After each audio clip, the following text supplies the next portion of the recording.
प्रिय दोस्तों, नमस्कार। आपका स्वागत है। हम एक शब्द, एक पंक्ति जिसको हम बचपन से सुनते आए हैं, जिसका नाम है राम नाम सत्य है। अब इस शब्द को, इस पंक्ति को हम कहाँ पर सुनते हैं?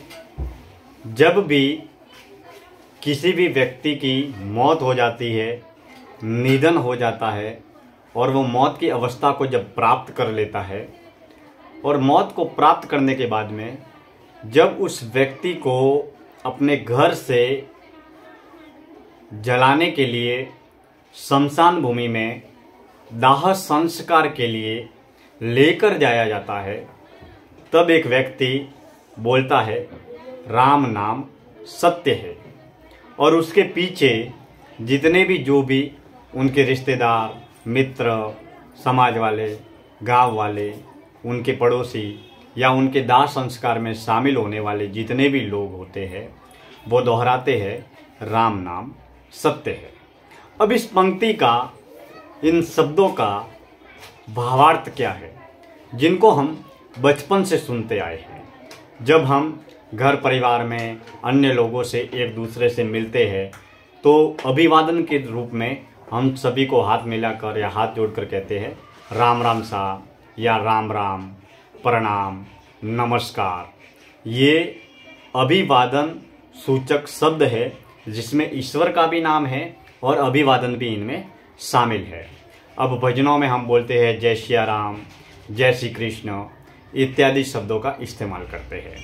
लेकिन राम नाम सत्य है, इस पंक्ति को, इस शब्द को शोक के वक्त और दुख के वक्त या किसी व्यक्ति के निधन के वक्त घर से जब शमशान भूमि तक जाया जाता है, उस डेथ बॉडी को यानी कि शव को या पार्थिव शरीर को जब हम शमशान भूमि पे अर्थी के माध्यम से लेकर जाते हैं और 4 आदमी जब उसे उठाते हैं, तब राम नाम सत्य है इस शब्द को, इस पंक्ति को दोहराया जाता है।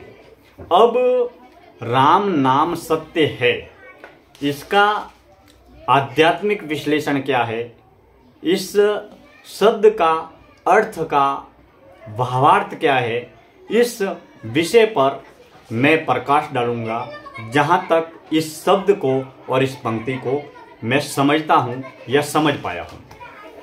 विशेष रूप से हम जब भी स्कूल कॉलेज में पढ़ते हैं और जब पहली बार हम इस शब्द से रूबरू होते हैं तो दोहराते रहते हैं राम नाम सत्य है, राम नाम सत्य है।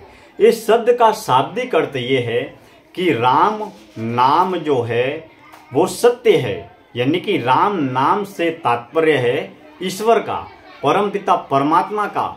ईश्वर का नाम जो है वो इस सृष्टि पर सत्य है। बाकी संसार, धन, दौलत, पूरा संसार, सृष्टि, ब्रह्मांड या जितना भी अपना शरीर है या पंच तत्वों का बना हुआ ये शरीर है या संसार है, यह मात्र एक भ्रम है, झूठ है, माया है, क्षणभंगुर है, परिवर्तनशील है, परिवर्तनशील भी है और क्षणभंगुर भी है। यानी कि संसार में जो कुछ भी है, जितना भी है, वो कुछ सब कुछ एक न एक दिन खत्म होने वाला है। वो भले ही कुछ महीनों में खत्म हो, कुछ दिनों में खत्म हो, कुछ सालों में खत्म हो, कुछ सदियों में खत्म हो, या आने वाले सालों, सदियों, हजारों, लाखों, करोड़ों साल के बाद में खत्म हो, या परिवर्तनशील हो। इसीलिए कहते हैं कि क्षणभंगुर संसार है और इस जीवन में केवल राम नाम ही सत्य है।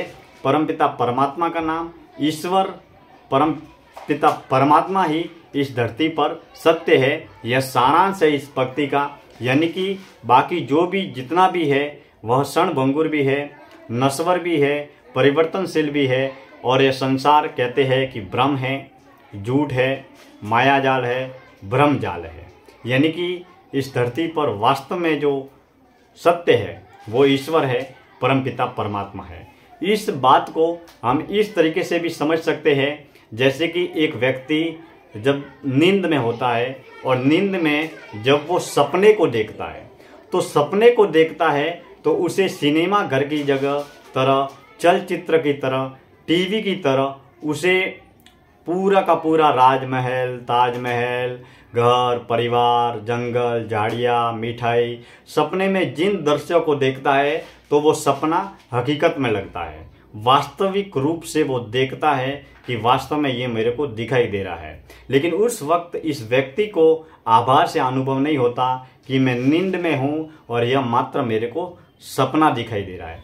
लेकिन जब भी वो नींद में से जगता है तो उसे लगता है कि अरे मैं तो ये सपना देख रहा था। तब वो देखता है कि मैं तो बिस्तर पर सोया हुआ हूँ, मेरे सामने न तो कोई राजमहल है, मैं सपने में राजमहल देख रहा था, मिठाई देख रहा था, घोड़े देख रहा था, हाथी देख रहा था। जिस तरीके का जो भी सपना आता है, सपने के टूटते ही पूरा का पूरा परिदृश्य बदल जाता है और उसको ये भी मालूम होता है कि मैं सपने में भी था और नींद में भी था।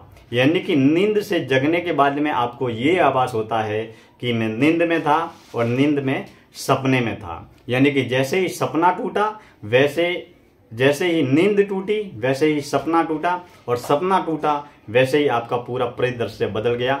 यानी कि आप तो बिस्तर पर सोए हुए हैं, आपका शरीर बिस्तर पर सोया हुआ है और आप जो भी जितना भी सपने के माध्यम से देख रहे थे वो था नहीं था।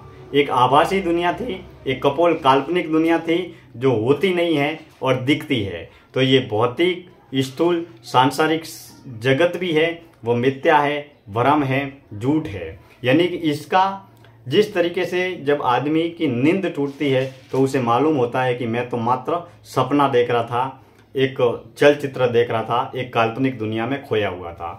तो ये संसार भी कपोल काल्पनिक दुनिया है, मायावी दुनिया है, भ्रमजाल की दुनिया है, मिथ्या है, भ्रम भी है और झूठ भी है। अगर हम इस बात को ऐसे सांसारिक व्यक्ति के सामने इस बात को हम दोहराए तो वो इस बात को सहर्ष स्वीकार नहीं करेगा।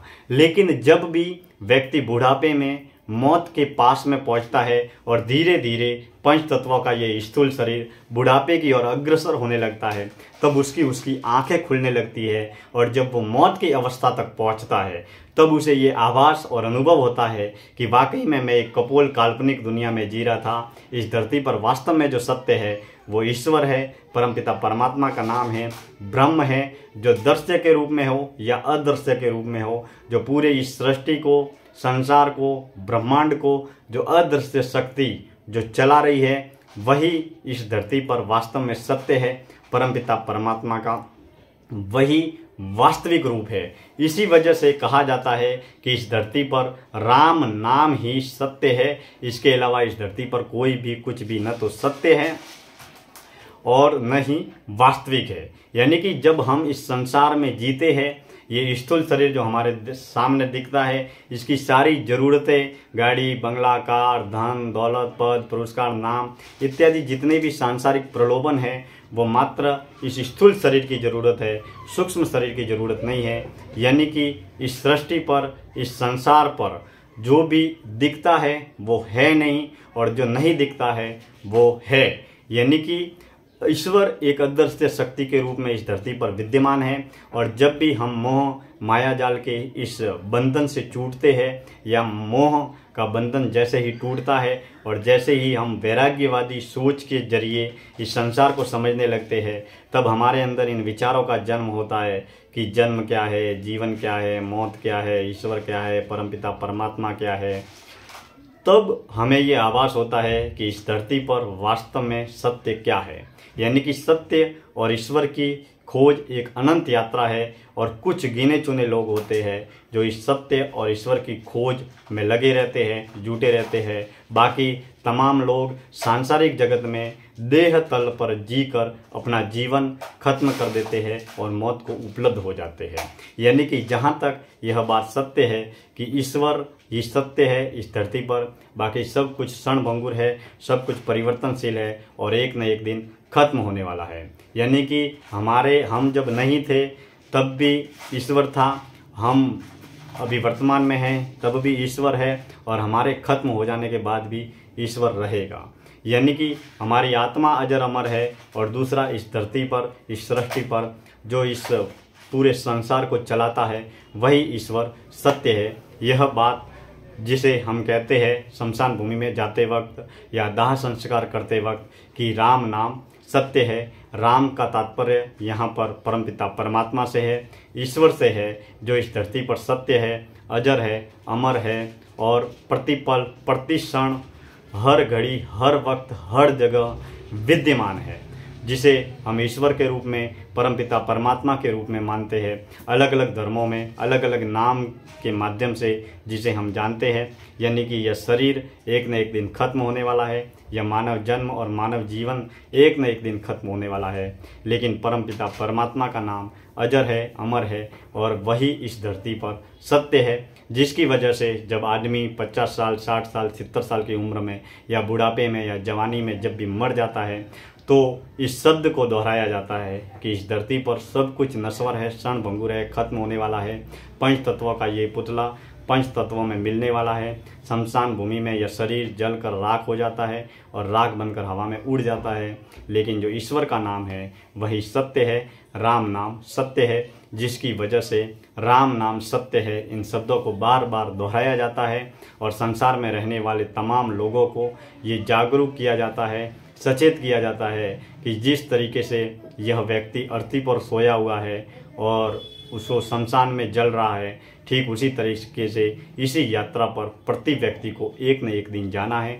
ऐसी स्थिति में हमें जागरूक करते हैं, सचेत करते हैं और यह शब्द हमें प्रेरित भी करते हैं कि हम ईश्वर से जुड़े और ईश्वर से जुड़ने के साथ में सत्य और ईश्वर की खोज में लगे रहे, जुटे रहे, ताकि हमारा ये मानव जन्म और मानव जीवन सदैव सफल रहे। बहुत बहुत धन्यवाद। ऐसे ही तमाम विषयों पर आप और हम मिलकर चर्चा करते रहेंगे। आप हमारे YouTube चैनल से जुड़े रहे।